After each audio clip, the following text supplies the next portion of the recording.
что отец у меня, он фронтовик, у него было 7 контузий, 3 ранения во время Великой Отечественной войны, был на самых горячих участках, был на передовой вместе со своей батареей, зенитной батареей. Вот. И это, как говорится, преодолело мое сомнение. Я решил на 100%, что пойду в военное училище.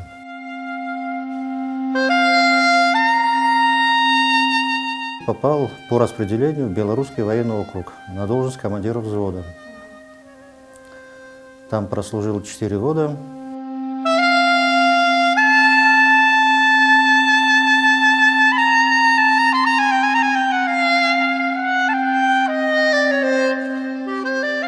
Я еще успел побывать в командировке в Анголе, потому что там тяжелая ситуация была.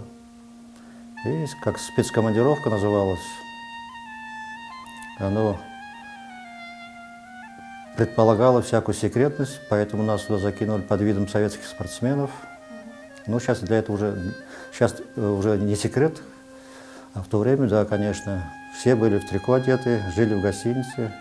На самолетах перекинули в Мозамбик, уже с Мозамбика на машинах перевезли нас в Анголу. Днем мы занимались своими делами, а в ночное время уже выходили на боевые позиции. Вот. Ну, конечно, сейчас это смешно, но в то время, конечно, это было страшно и ужасно.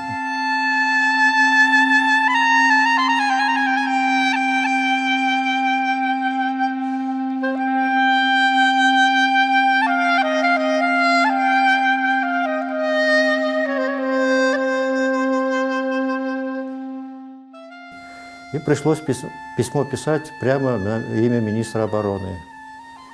В то время был Язов, и за личной его подписью меня разрешили уволить.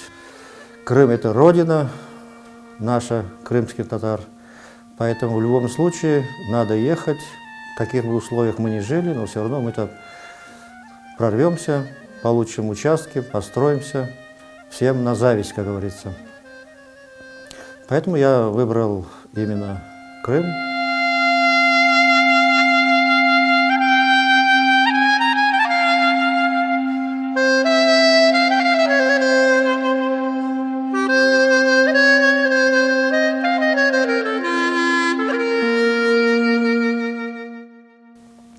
Как раз я еще служил, военную службу, когда я служил, и часто разговоры, часто собираются родственники. Песни поют о Крыме, о своем роде. Я заинтересовался в один прекрасный день, я взял просто ватманскую бумагу, лист ватманской бумаги, ручку, нарисовал в кружочке себя и говорю, так, там, начнем мы рисовать. И вот настолько у него такая феноменальная память была, вот она, человек, наверное, 100, не глядя, не звоня никуда, тут же написали мы.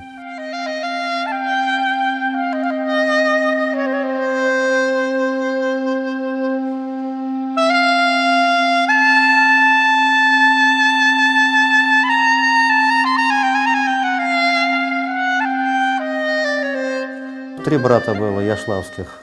Это Бьюк Яшлав, Кчук Яшлав, Уртан Яшлав, мы Кчук Яшлав. Это сейчас в настоящее время это называется Викторовка. А Бьюк Яшлав – это Репино. Уртан Яшлав – это в Сакском районе уже. Но сейчас он его почему-то переиначили со временем, и он стал не Урта, а Утар Яшлав. Учитывая, что они были очень богатые, они, естественно, трудовой деятельностью не занимались. У них было очень много живности, у них было очень много населения. Ну, по тем временам там, у них свой тамга был, свой флаг был.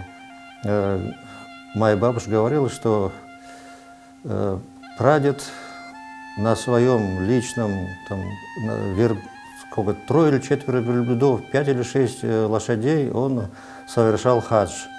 Это через Кавказ он своим ходом.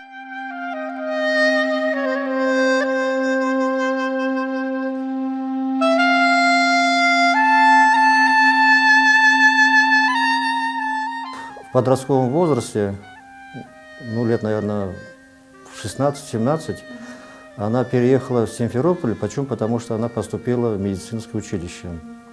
Вот. И в медицинском училище она, когда училась, уже пошли гонения на дворянский род.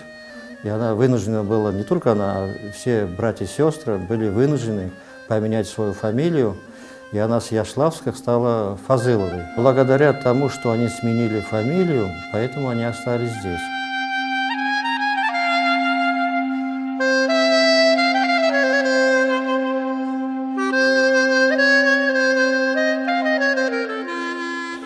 Ну вот это вот мое древо, которое я веду уже в течение, наверное, лет 30.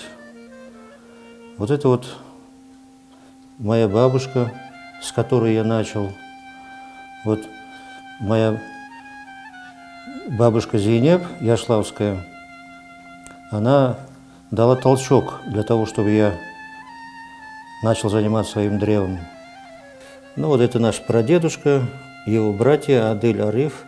Адель, ветка пошла вот в эту сторону, у него были дети Суюн, Ильяс, Асье, Айше, вот внуки, правнуки, вот хунтуганские стали со временем, потому что по женской линии вышла замуж.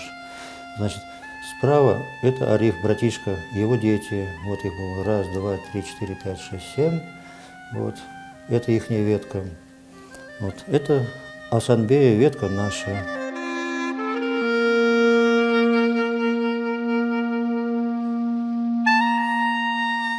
Без прошлого, как говорится, нет будущего, поэтому я настолько убежден в том, что наши дети и внуки со временем поддержат мою инициативу, инициативу нашей семьи, о том, чтобы продолжать этот род, традиции, обычаи, нравы.